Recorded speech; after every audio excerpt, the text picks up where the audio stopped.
top of the stairs, we have one of two wireless access points. So these are going to have a Cat 6 wire in them. It's going to be for like a Wi-Fi booster, range extender, something like that. Okay. Okay. Overhead right here, we have a return air.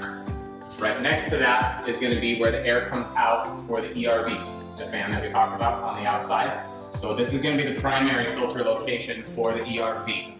The main filter right here is going to be for the return air for the air conditioning. And when you open that door, you pull that filter down. There's a secondary door on the inside that has a screw. You can pull that door down and then it has a filter up inside. That's the filter for the ERV, one of them. So that's how you would change that. ERV. ERV. What does it stand for? What does it stand for, Joe? Efficient. Efficient. There you go. Sum it up. Energy recovery ventilation. So we circulate. Okay.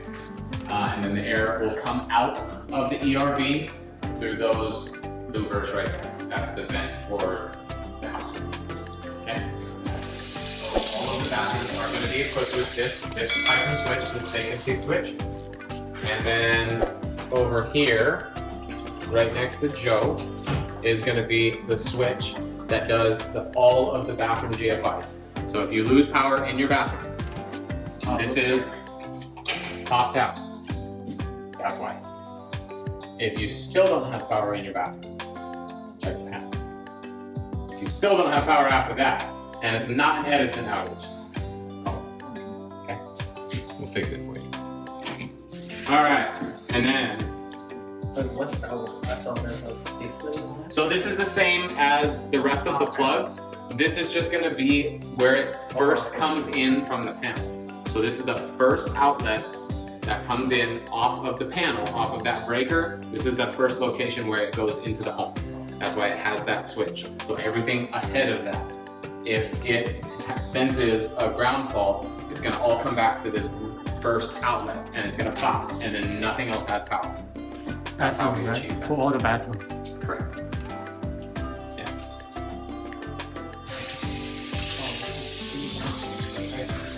Okay.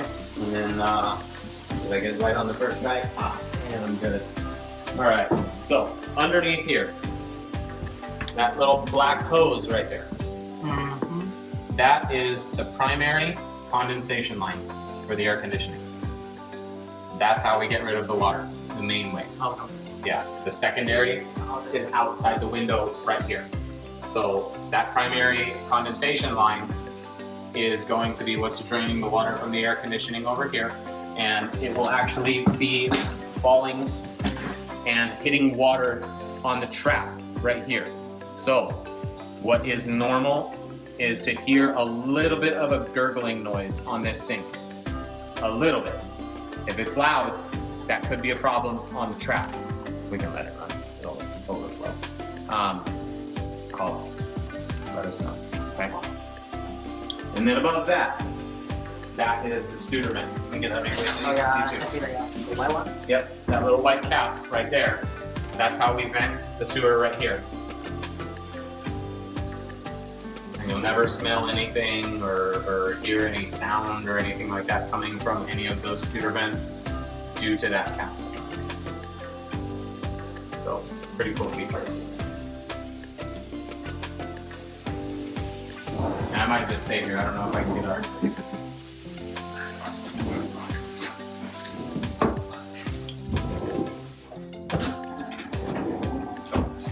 So you know your hot water heater works. Go ahead. Good. I got it.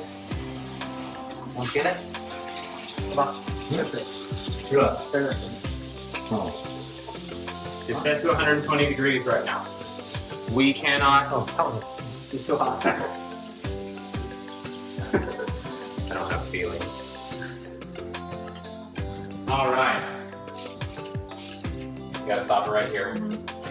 And the plumber on Brian's house stuck it to the backsplash. I'm like, oh, why didn't I think of that? See, something else. You learn something every day, right? So now you know it sticks to your countertop, so you'll never lose it. Right? And then you actually have some storage space down here. underneath. Okay. Over here, vacancy switch. Just like the bathrooms. Okay, so it's gonna shut the lights off. I'm gonna put this on my list because it's crooked. And I don't want you to have it crooked.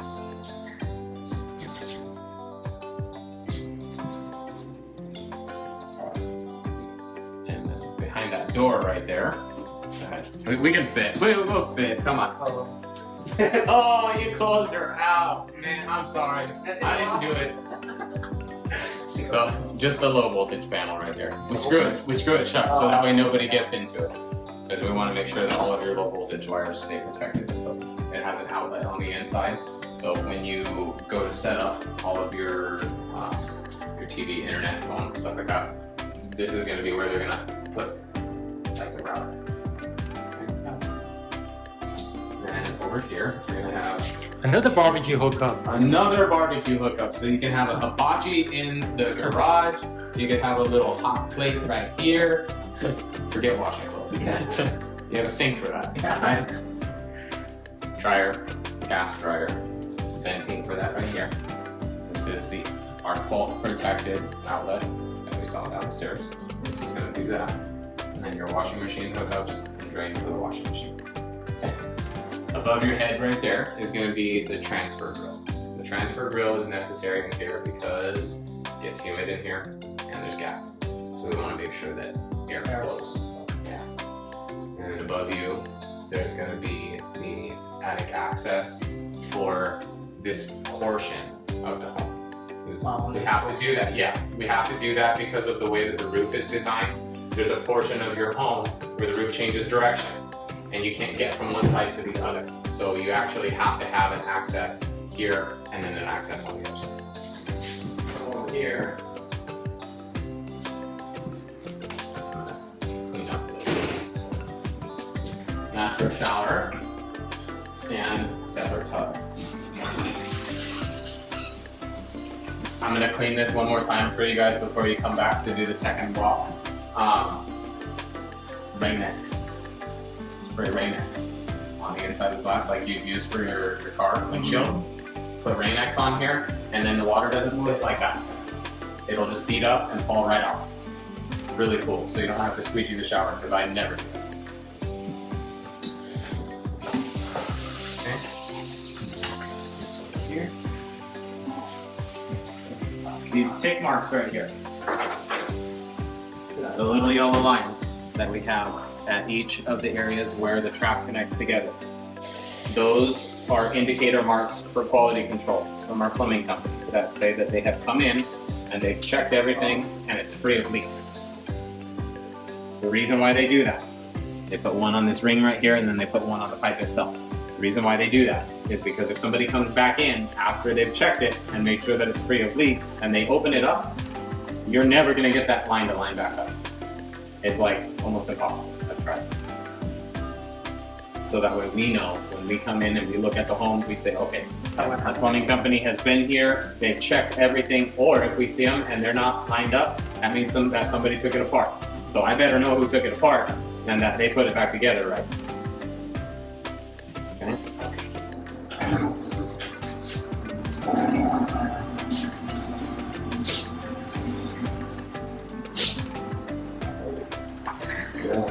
See that?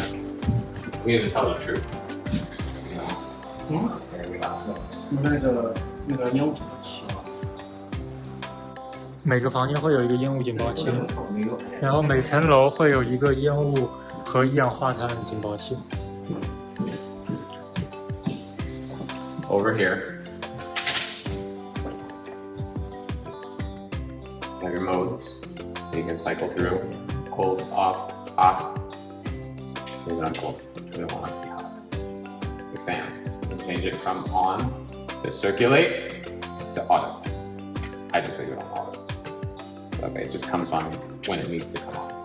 And then you can go through all of your menu settings. There's a lot on here. That's the coolest part about this thing though. connect to Wi-Fi or? So you get to run this from your phone. Say, man, it's hot outside. It's gonna be hot when I get home. No, it's not. Do it from your phone. But you gotta set up your internet first. Pretty cool. So that's a wireless access point for the downstairs.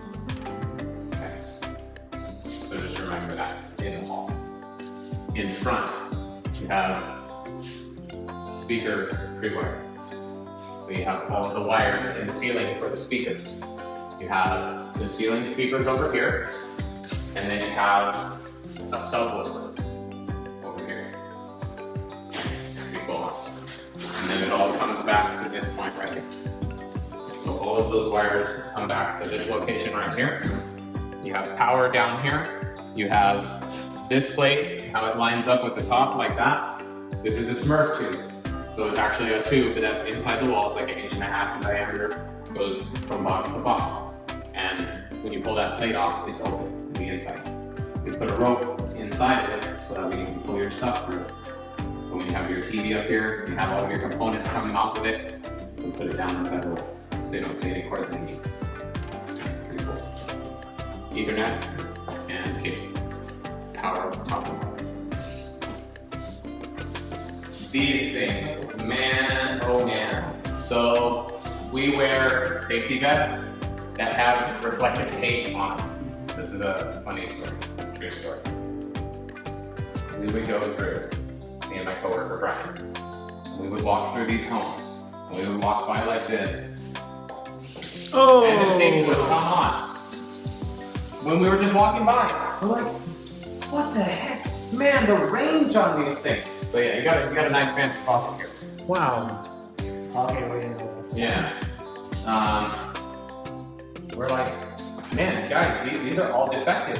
You're gonna have to change out every single one that we've installed. I'm like, oh, that's not good, because we've done a lot of these. I'm like, man, what's going on? There's gotta be like an adjustment on it for the sensor or something. I don't know.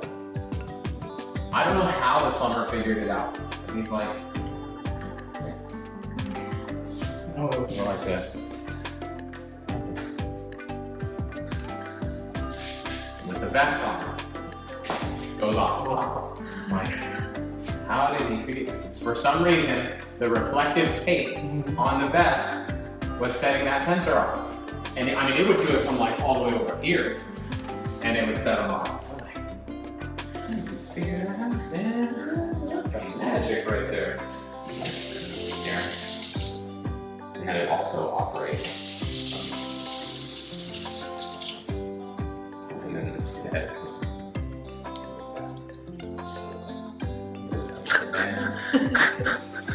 See, we're funny sometimes.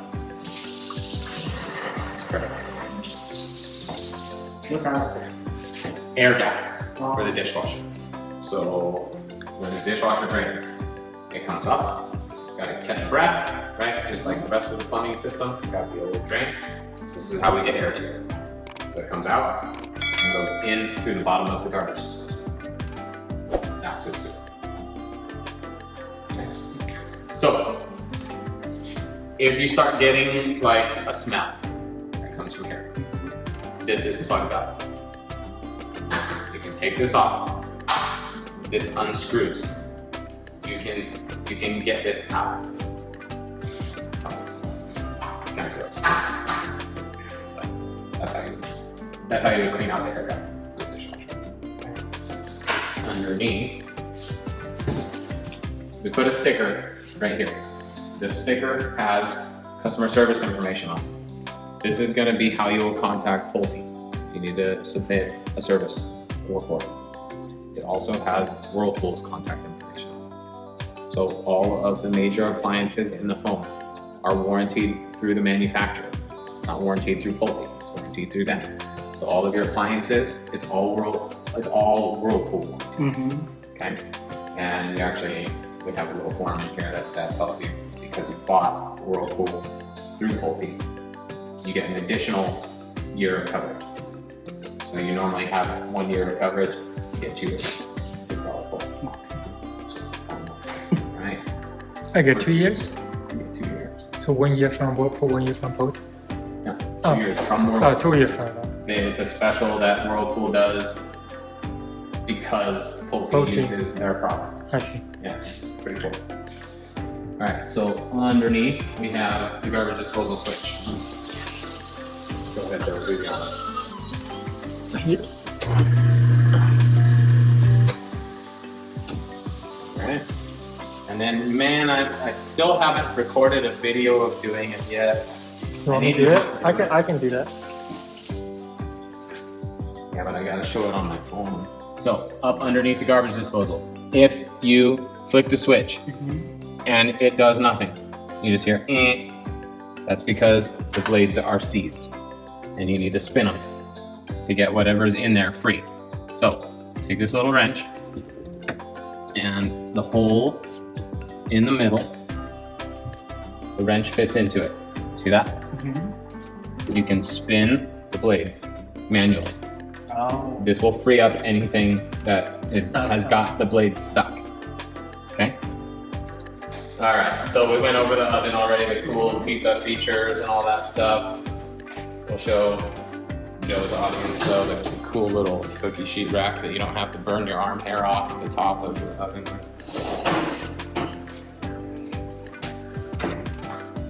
Alright. You have taller uppers. So 42-inch uppers. More cabinets. And we went over the hood.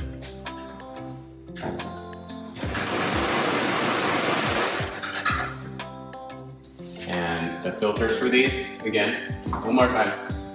You take them out. Throw them in.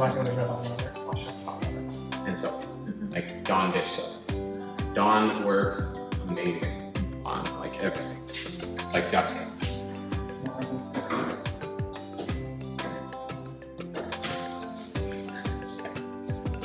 You go through your cycles right here. Heavy, just so you know, heavy runs for like 4 hours. Yeah, you don't really want to do that. If you're doing heavy, you should have probably done it in the sink. You have your heated dry, so you can do heat dry, high temp, or both. Sanitary rinse, 4-hour delay. This is also how you cancel it. So if you want to, I'm sorry, this is how you cancel it. So you hold this and it cancels. If you hold this for 3 seconds, it locks the controls. So if you have like kids over here that like to press buttons and stuff all the time, you can hold that and you can lock the controls. Okay. And then this is how you start it. This is how you resume it. If you've opened it and you close it again, just hit start. Yeah, and it'll pick up the cycle right where it left off. And then it has the registration. The HVAC has 1-year parts and warranty based on the original close of escrow date. But there are parts of the air conditioning system that are warranted for up to 5 years. The manufacturer's literature has specifics on that. So if somebody comes and they're going to do a repair on your air conditioning system, in the manual that's up there, it's going to list everything that's covered under the manufacturer's warranty for 5 years. Okay? Sewer stoppages. So Pulte figures that after the first 30 days of you occupying the home, that if there are going to be any sewer stoppages after that, that they are the homeowner responsibility. But if it is proven that it's a construction problem, so you hire a plumber to come out here, he snakes your lines. Make sure that he has evidence documented. That's why you run a camera in the sewer. If he has that camera video and it says, oh yeah, look, Pulte, you guys dropped a piece of pipe in my sewer, say okay, and we pay for everything. We reimburse 100% of the cost of that. We pay for the plumber. If you have to be put up in a hotel, we pay for that too. Okay.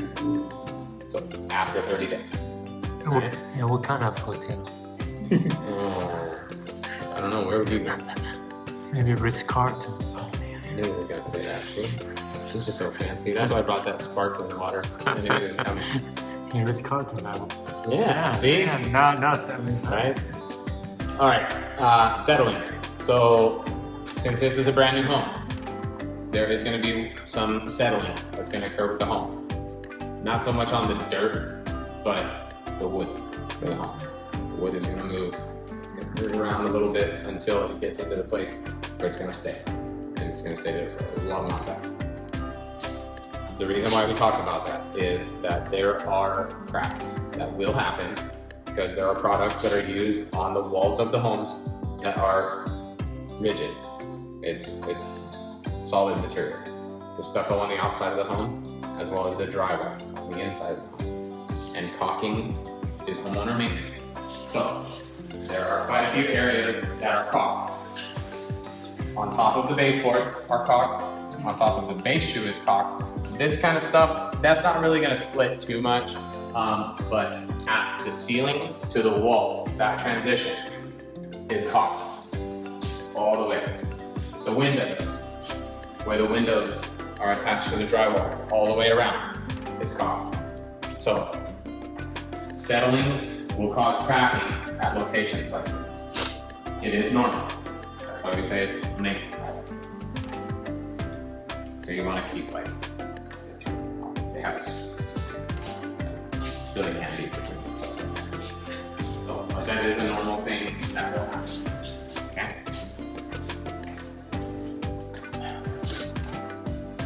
We also will do a one-time on drywall and paint, both, everything. So what I suggest is after you move into the home, are you gonna do custom paint? No, I don't think so. No? Okay. So after you move into the, or you can even wait longer if you want. If you're not gonna do any kind of custom paint, like shortly before, you know, or after moving into the home, or right before, then you don't need to worry about it. Then you can hold off until like 1 to 10 or something like that, like the warranty, and do a service request for us to come back and do the drywall and paint, and we'll go over on the whole house. We'll do everything drywall and everything paint. Okay. Occasional tripping of the GFCI circuits. It's normal. Okay. It is probably going to happen. We went over the GFCI circuits that are in the garage over here. So we recommend, a lot of people do it, and it's not that you can't do it.